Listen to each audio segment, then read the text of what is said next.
మన భారతదేశంలో మనకి ఒక అధికారంలో ఒక ప్రభుత్వం ఉంది. అధికారంలో ఒక పార్టీ ఉంటది. ప్రతిపక్షంలో ఒక పార్టీ ఉంటది. ఇది కొత్తగా రూ. 1700 హ్మ్. ఈ ఐటీ కాంగ్రెస్ యొక్క పార్టీ ఫండ్‌ని సీజ్ చేసిందటండి. అంటే ఇది అంటే వాళ్ళకేమనిపిస్తుందంటే చూసేవాళ్ళకి జనాలకి బీజేపీ కావాలని చేసింది. కావాలని అంటే ప్రతిపక్ష పార్టీలు ఎదగకుండా వాళ్ళు డబ్బులు ఖర్చు పెట్టకుండా సీజ్ చేసింది అంటున్నారండి. ఇది ఎలా చూద్దాం అంటారు? వాస్తవం అండి.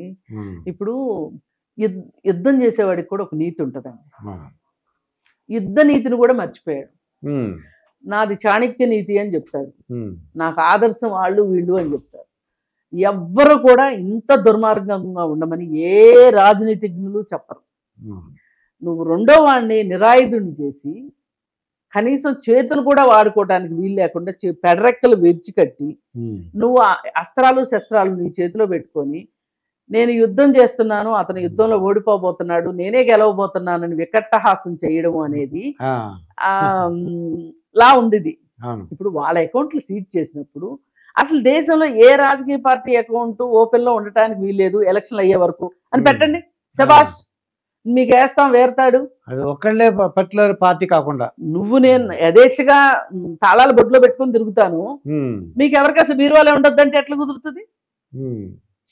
అదే కదా చేసింది. ఇప్పుడు నువ్వు నీకు నిజాయితీ ఉంటే గనక, నీ పార్టీ నికార్సైన పార్టీ అయ్యి ఉంటే గనక నువ్వు ఇన్ని ఎలక్ట్రల్ బాండ్ల ద్వారా చందాలు తీసుకో.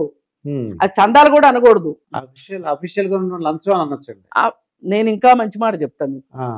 పాత రోజుల్లో దగ్గులు పిండారులు అని ఉండేవాళ్ళు, దారి దోపిడీలు చేసేవాళ్ళు. ఆ స్థాయికి దిగబడిపోయాడు ఇవాళ మోడీ. ప్రతివాడిని బెదిరించటం, డబ్బులు ఇమ్మంటాం, డబ్బులు ఇవ్వకపోతే కేసు పెట్టడం, కేసు పెట్టిన తర్వాత చచ్చినట్టు ఆ కేసు మాఫీ చేసుకుంటానికి డబ్బులు తీసుకొచ్చేవటం. శరత్చంద్రారెడ్డి బెయిల్ కోసం 60 కోట్లు ఖర్చు పెట్టాల్సిన అవసరం ఏంటండి? ఎలక్ట్రల్ బాండ్లో క్లియర్ గా వచ్చేస్తున్నాయి కదా. ఇంకెందుకంటే ఏం మాట్లాడుకుంటాం వీళ్ళని. వాడెవడో ఉన్నాడు ఆంథోనీ అని చెప్పి, లాటరీ టికెట్లు అమ్ముకునేవాడు. వాడి దగ్గర నుంచి 1350 కోట్లు 1350 కోట్లు వాడి దగ్గర నుంచి తీసుకున్నది ఫ్యూచర్ గేమింగ్ అనే కంపెనీ నుంచి 1350 కోట్లు. ఇదంతా కూడా మరి అఫీషియల్ గా అది మీరు అన్నట్టు దారిదోపిడి అనొచ్చు. దారిదోపిడి ఇది. ఇప్పుడు నాట్కో నుంచి తీసుకున్నావు నువ్వు డబ్బులు, అరవిందో నుంచి తీసుకున్నావు, అంటే ఫార్మాస్యూటికల్ కంపెనీలు అన్నిటి నుంచి తీసుకున్నావు, పెద్ద పెద్ద కంపెనీలు ఎవరున్నా సరే వాళ్ళ దగ్గర నుంచి తీసుకున్నావు. తీసుకుని ఎలా తీసుకోగలిగావు నువ్వు? ఇప్పుడు నిన్న కేజ్రీవాల్ చెప్పింది అదే కదా. మీరు ఈడీని అడ్డు పెట్టుకుని ఈ దందా అంతా చేస్తుంది ఈడీ అని క్లియర్ కట్ గా చెప్పాడు. అది వాస్తవం, అక్షరాల వాస్తవం. ఇది ఈ దేశంలో ఉన్న ప్రజలు ప్రతి ఒక్కళ్ళు ఆలోచించాల్సిన విషయము.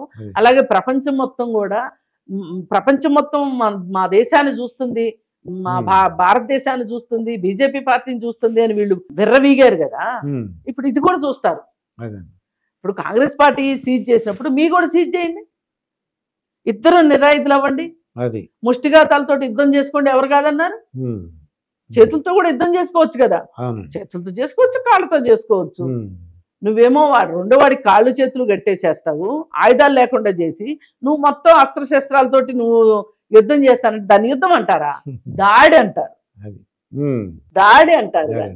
Might is right. ఇది ఎప్పటి మాట అండి, మైట్ ఈజ్ రైట్ అనేది. బలవంతుడే ఇంకా అధికారంలోకి రావడానికి అవకాశం అంతే. కర్ర ఉన్నోడిదే బర్రె, బలం ఉన్నోడిదే రాజ్యం. ఈ కాలంలో, ప్రజాస్వామ్య కాలంలో, ఈ 21వ శతాబ్దంలో ఇంత మనిషి నాగరికుడిగా మారిన తర్వాత ఇలా చేయొచ్చునా? అది కాంగ్రెస్ పార్టీ కావచ్చు, ఇంకో పార్టీ కావచ్చు, ఇంకో పార్టీ కావచ్చు. ఇవాళ నీకు కాంగ్రెస్ పార్టీ చాలా చిన్న పార్టీ లాగా అనిపించవచ్చు. ఒకప్పుడు అది దేశాన్ని వెళ్తున్న టైంలో నీకు ఉన్నది 2 సీట్లు. వాళ్ళు కూడా ఎప్పుడు నిన్ను తెగతాలు చేయలే, అసలు చాలా గౌరవంగా ఉన్నారు వాళ్ళు. నీకు ఇట్లాంటి గౌరవాలు, పగలు, ప్రతీకారాలు ఇట్లాంటి విషయంలో నీ పార్టీకి ప్రపంచంలో ఏ పార్టీ సాటి రాదు, ఒక హిట్లర్ తప్పితే.